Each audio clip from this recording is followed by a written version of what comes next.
3, go. Good morning, church. Good morning. Good morning. Hallelujah. Praise the Lord. Well, I was sharing with my wife yesterday that I had this big thing we're going to talk about today. Okay, and oh, this is good, this is good, this is good, this is good. And it's in the garbage now. Because yesterday, bang, bang, boom, I wrote this down, it came to me and I wrote it as I heard it. So it's not from me, okay? And what really inspired it was, initially was, I remember years ago when I was in my drinking days, I had no place to live. I had a truck and I was almost out of gas and I was living in a shack, okay? There was no heat, there was a few pieces of wood.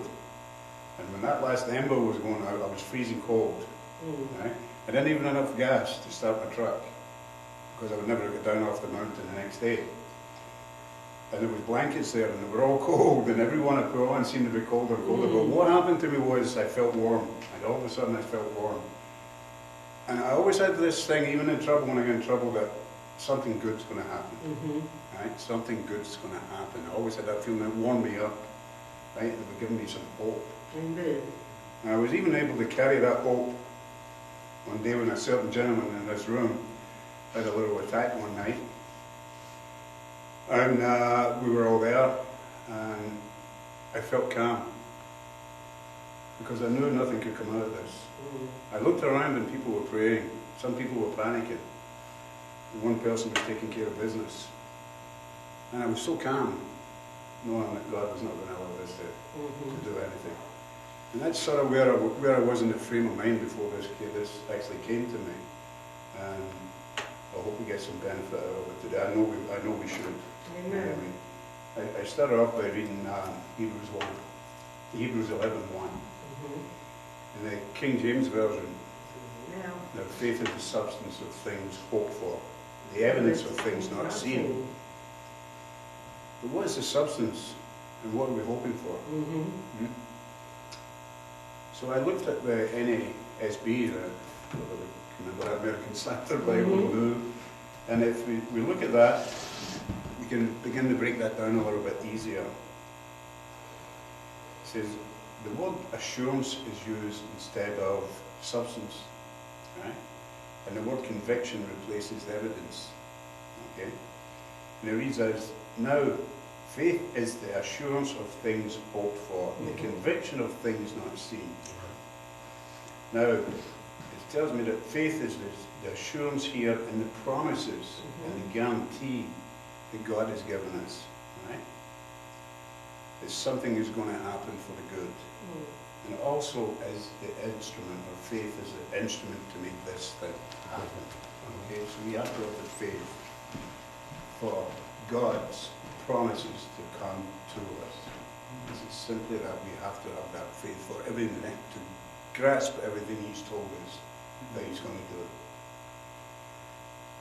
Now, like I said, the assurance is a pledge or a guarantee of something to happen. Right? When someone promises you something and you believe that person is sincere in what they're saying, you believe or have the assurance, right? And the instrument of the faith that they're going to do what they told you they're going to do. That's right. Okay? So now your faith stands on the assurance of God's word, His promises, and it's the instrument of the means where your hope lies. So, and all we're talking about really is the word hope, right? It's throughout. And it's not a, if you kind of wish it would happen sort of stuff, it's knowing. It's knowing. It's actually knowing Amen. what's going to happen. Amen. Right? He said so. That's right. Right? He said so. He said so. That's your hope, because That's He it. said so. That's the assurance. Not because you said so. Come you can on, repeat sir. what you said. Repeat. He wants you to repeat. That's right. That's Be how you assured. get it, because you repeat it. His word does not go back to Him void. Amen. So it has to go back to Him, so you've got to say it. See it. That's your hope. That's it. 2 Corinthians. Now, I was looking at all the sickness and we're going through in this place, right? And God has really been good over this church. Yes, He has. In every way, you know. And sometimes we could call it small things, but that's okay. because the small things come to the big things. That's right. And I came to 2 Corinthians, or should I say 2 Corinthians, Came to to me, All right. 4 verses 17 and 18. For momentary light affliction is produced for us, and producing for us an eternal weight of glory, Yes. far beyond all comparison. Yes. So, your sickness, or what you're facing just now, Nothing. is momentary. Nothing. It's a momentary affliction, Mm-hmm. right? And we've got to say that back. We have to say that. If we don't say it, you're going to sit in it. That's right. So don't.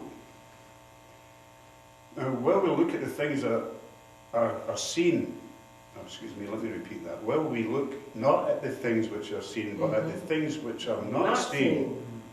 For the things which are seen are temporal. Temporal. What you have is temporary. That's right. Simple as that. Things you see. But the things that are not seen are eternal. Eternal. Right? If you don't speak the word back to God, you will not see the eternal effects. Amen. Okay? You'll That's have good. to speak the word back. That's good. Amen. That's good. Now, the church has gone through many, many kinds of illnesses. But the other thing that came to me was the book of Job. Mm. Okay? And I wrote Job here to remind me, but I wrote it down this morning because I knew I wouldn't remember what I wanted to say. And I've shared this with Pastor Dave before about every scripture is included in the Bible for a reason. Yes. Okay? Every word is there for a reason. We read the book of Job, we can see what God's telling us. Now, Job was blameless before God, right? And Satan asked God to attack him, right? What beats me, I haven't studied it enough yet, but how can Satan stand before God? How can that happen? I haven't studied it enough yet, but I'm going to be. Amen. There's got to be, well, God is God, right? You can That's do right. it, right? But if you look at the Bible too, it says the law. Now, was that Jesus standing before him? Because at the beginning, Jesus had that earthly body before time, right? So it could have been Jesus standing in front. As I say, I don't know, it's speculation on my part, but there's a reason. There's some way it happened. So anyway, he was there. And God allowed this. First it was his possessions, right? Yes. And then onto his health, right? When that word skin for skin, we hear that all the time. People will kill before they allow somebody to attempt to kill them. So he figured that maybe if I really get into his skin, he's going to give up. Well, God allowed the testing, but he stayed in perfect control Yes. all the time. He'd not allowed Satan to take his life. And Job endured even when he did not understand what was going on. Amen. Right? Sometimes we get there, eh? Why is this happening to me? I don't understand. Maybe we can take something here and say, maybe God is allowing Satan to attack us the way he allowed Job. Right? And it's just a testing of our faith. Yes. Amen. Right? And again, it's a testing of your hope. You know. But he took his medication. Job took his medication. Right? He took the potsherds and he scratched the boils because they were itch. And then he took the ashes and covered himself in ashes. And ashes in those days were like a purification. You know, they were sterile. So he covered the boils with the sores with The ashes. the ashes. You know, he took this to combat the lies of the enemy. Right? There's always the tools there. God leaves you with the tools to combat the enemy. You have two tools here. You have hope and you have faith. Amen. Now, where did I go? Call it what it is and not what it is not. Your sickness is a weapon used by Satan to try to kill your faith and hope that God has given you. Right? You didn't make that hope up yourself or that faith up yourself. Right? It's God has put that in you. Okay? It's cultivated in what he's doing through us and for us. That's how it grows. We become more mature as things are opened up in front of us. It's His promises, it's His assurances and guarantees Mm-hmm. that we face.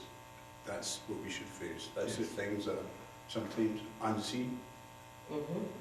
until they've already happened, and then we only see them when we look back. Mm-hmm. That's okay. Your sickness is not yours. That's right. Right? It does not belong to you.